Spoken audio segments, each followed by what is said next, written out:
students in the world of business studies.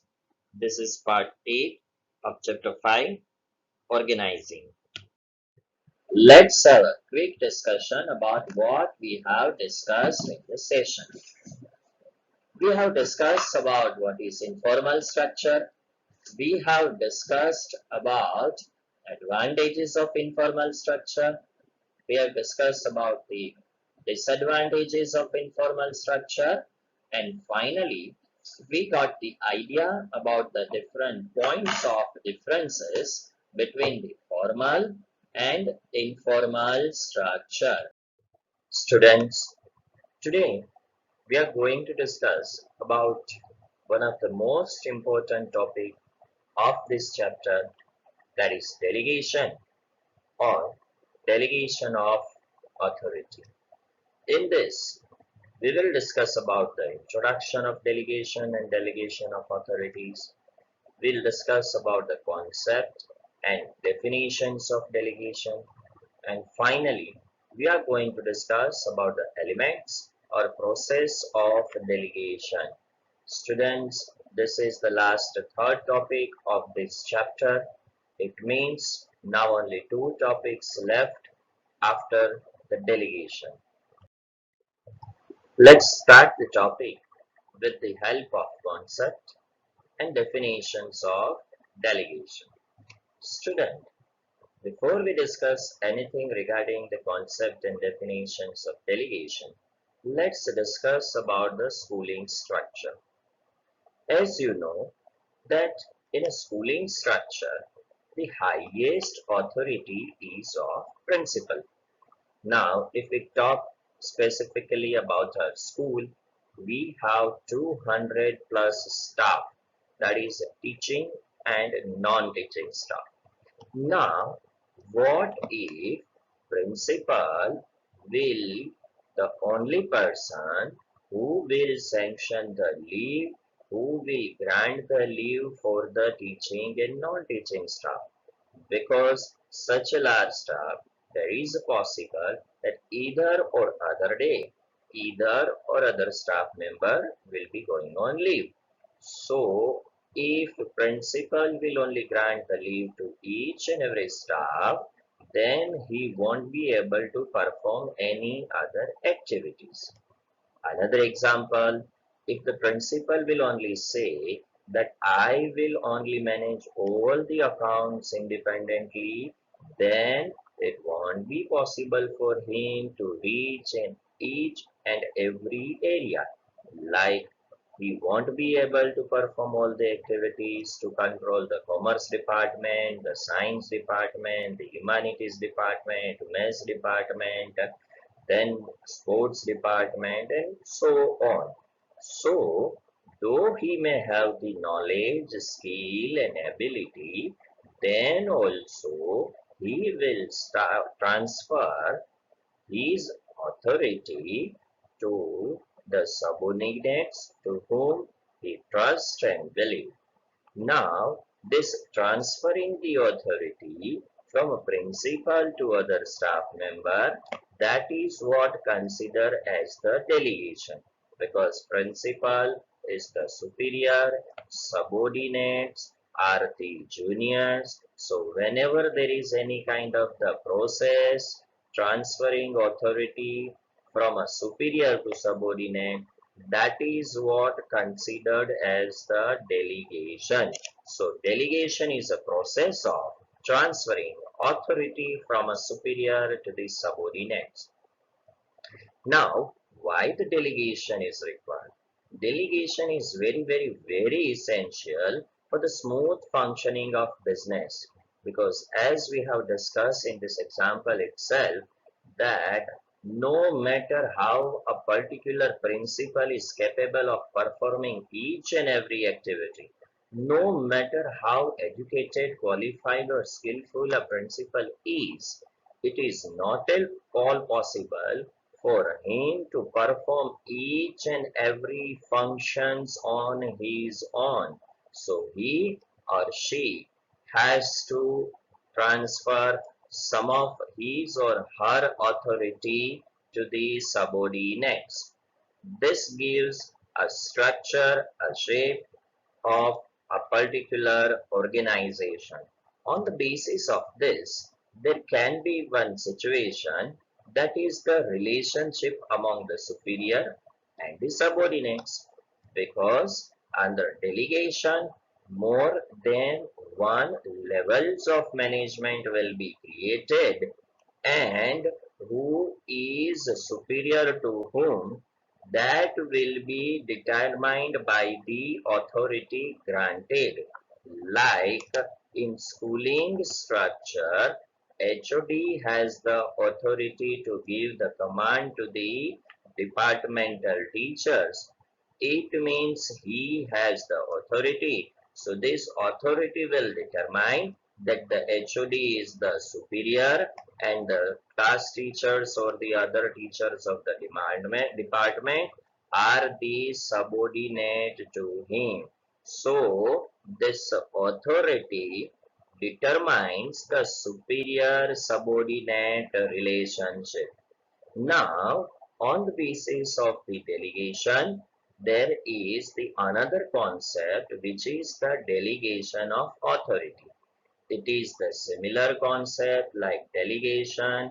Now, under the delegation, when you transfer certain authority, then it becomes the delegation of authority. So let's discuss about delegation of authority. Now, delegation of authority, it means granting authority to the subordinate to operate within the prescribed limits. This definition is in the textbook, so I have given it. If you want, if you feel that this is little difficult, you can go for the next definition of delegation of authority. So let's discuss about it.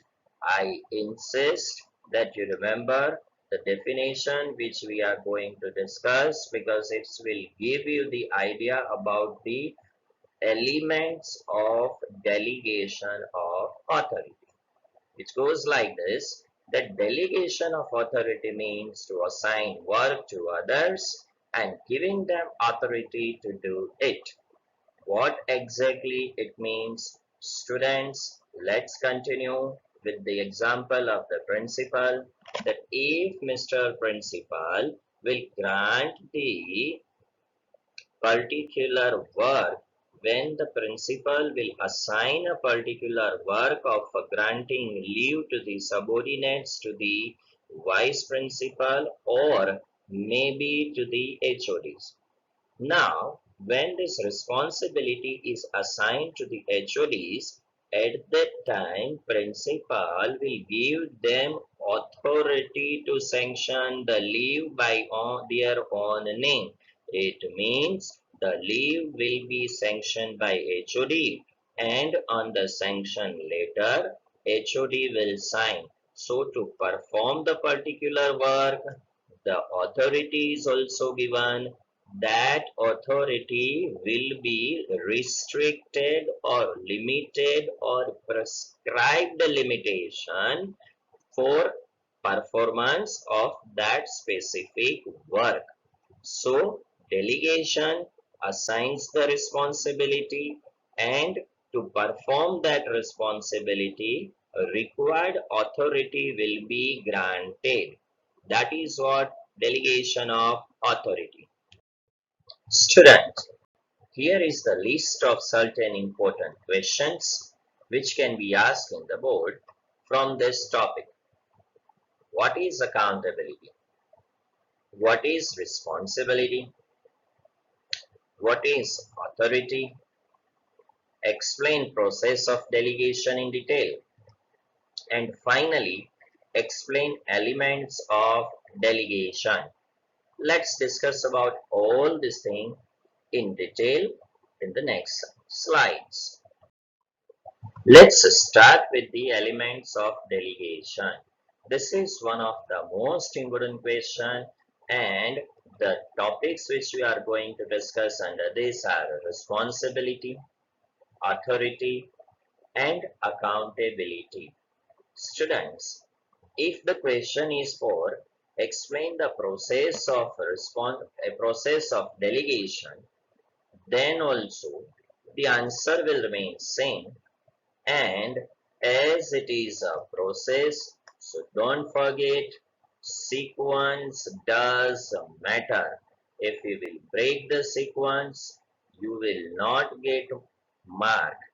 Maybe if any sequence is correct up to the sequence which is correct, till that the board will grant you mark, else board will not give you mark, because each and every process should be in the particular order.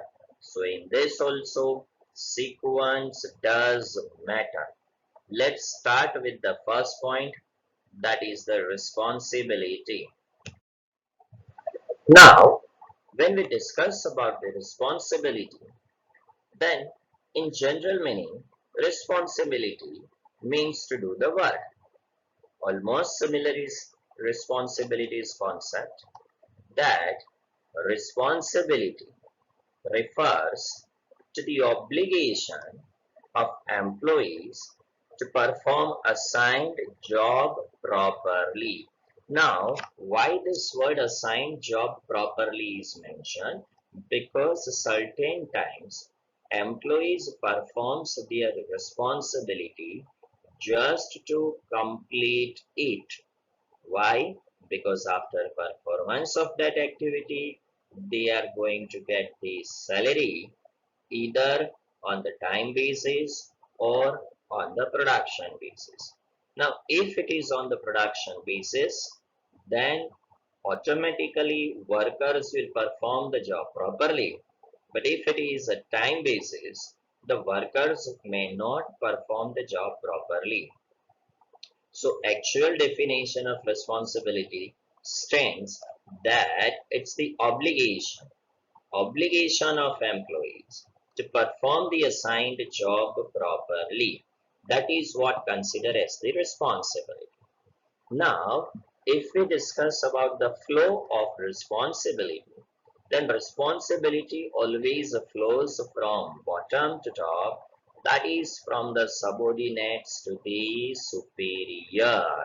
They have to inform the superior that what kind of the work they have performed, whatever the work was assigned to them, how much work is completed, why it is not completed, if it is pending, then what are the reasons for that.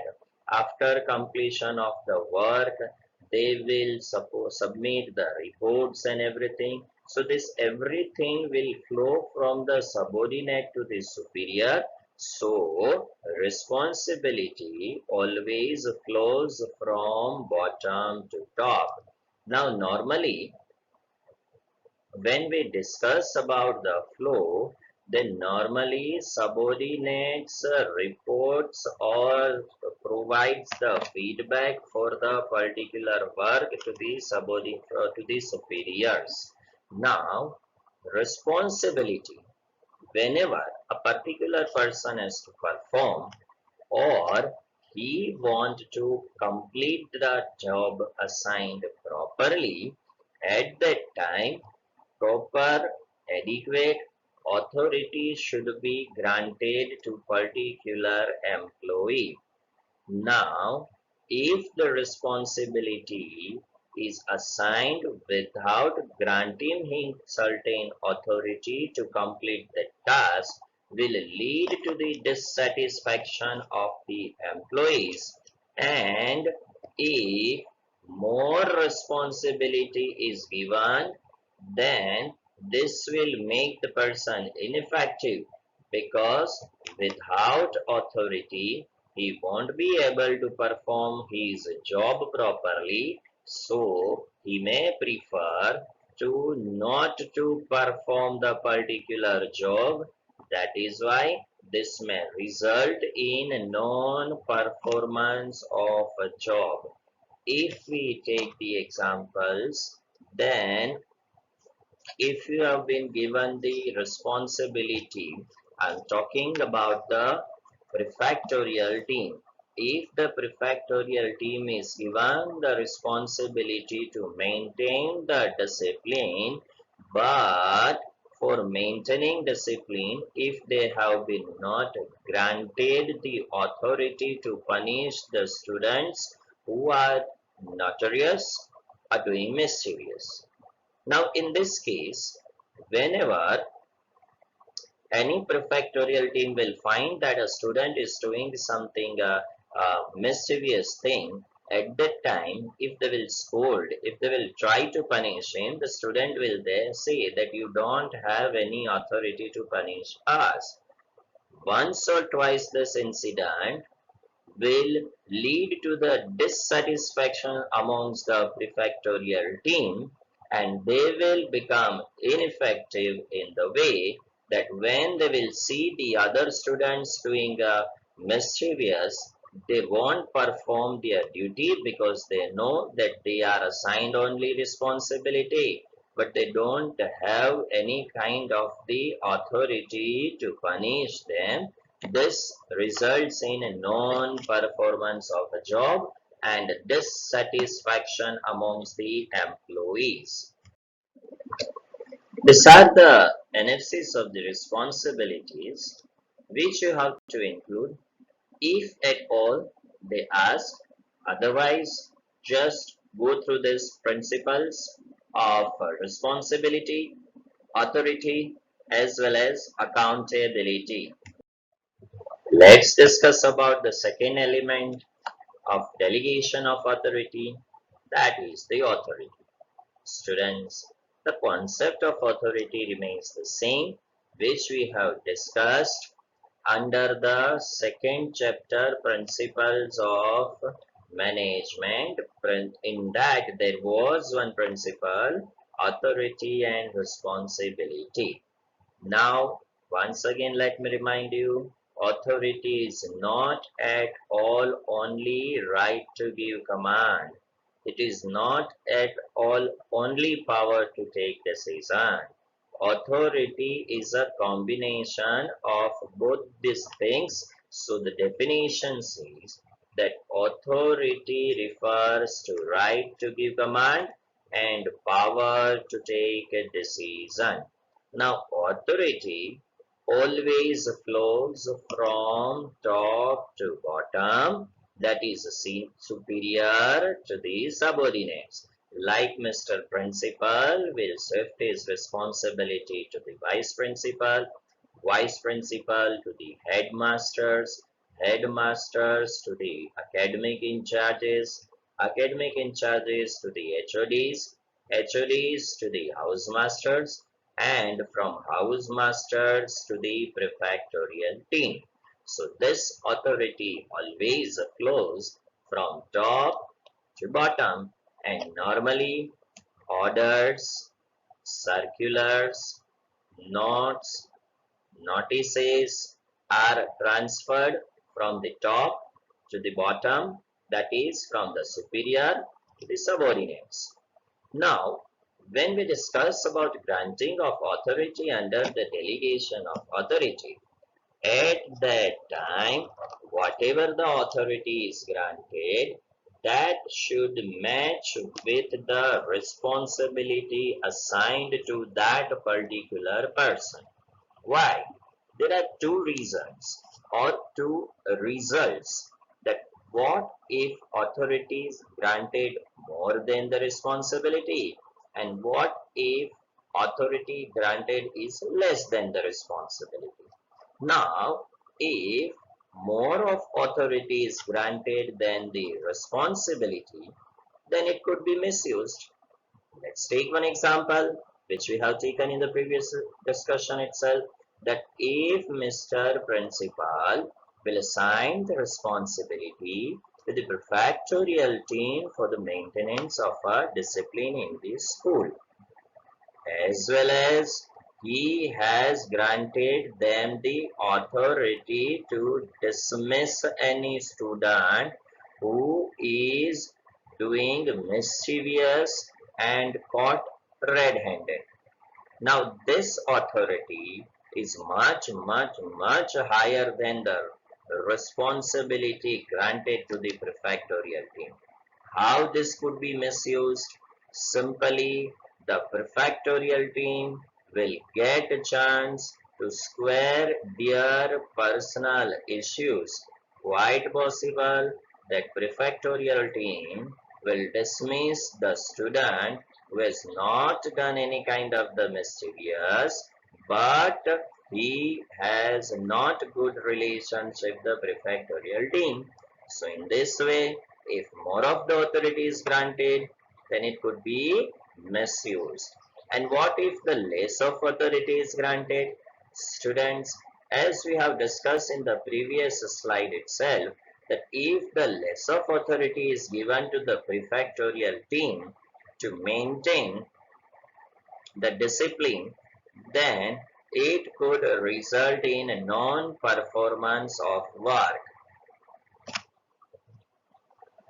Now, delegation of authority to someone, we may feel that the higher authority will be able to escape from their responsibilities.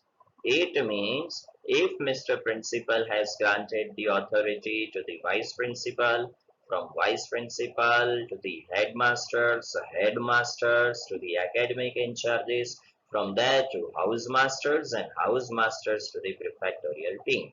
So if a particular student is not behaving properly, which results in a severe or certain serious issue, then Mr. Principal cannot say that he is not answerable for certain issues, though he has delegated the authority through the scalar chain to the prefectorial team.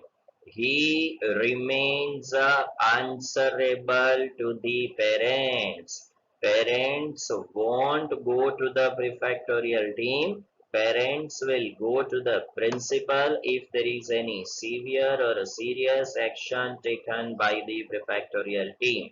So, though the delegation of authority is performed, but one cannot escape from the accountability, as it always lies, as it always rests with the person having almost utmost higher authority, that if the prefectorial team will not perform the activity of a discipline, and if the discipline is not maintained, housemasters cannot say that discipline was the concern of prefectorial team.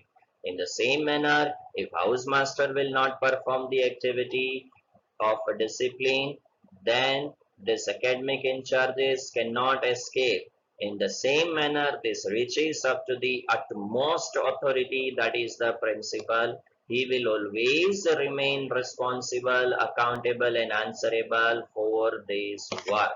So, granting or following delegation of authority doesn't mean escaping from the accountability. Just go through these principles, NFCs of authority. Students, just 2 minutes back, we have discussed that granting authority to someone doesn't mean escaping from the accountability. So, what exactly the accountability is? Accountability means being answerable for the final result. This is what makes the difference between the delegation of authority and decentralization. Because in decentralization also you assign responsibility, you give authority, but the person who has given you the responsibility and authority is not at all accountable. Whereas in delegation of authority, you are assigned responsibility, you are given the authority to perform that specific work, but the person who has given you the authority and responsibility cannot escape from the responsibility of giving answers for the final result.